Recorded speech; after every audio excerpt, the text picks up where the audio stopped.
ગુજરાતમાં ગત 2 દાયકામાં ન થયો હોય એ પ્રકારનો અસાધારણ કમોસમી વરસાદ આ વર્ષે થતાં રાજ્યના વિવિધ જિલ્લાના ખેડૂતોના પાકોને મોટું નુકસાન થયું છે।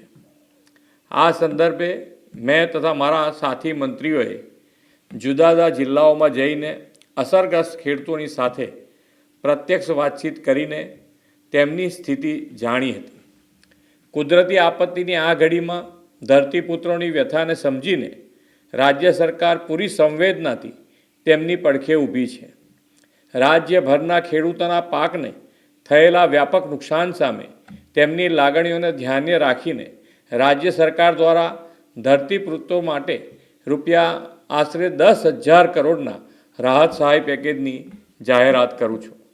આ ઉપરાંત રાજ્ય સરકાર 9 નવેમ્બરથી ખેડૂતો પાસેથી ટેકાના ભાવે આશરે 15,000 કરોડથી વધુના મૂલ્યોની મગફળી, મગ, અડદ અને સોયાબીનની ખરીદી પણ કરવા જઈ રહી છે।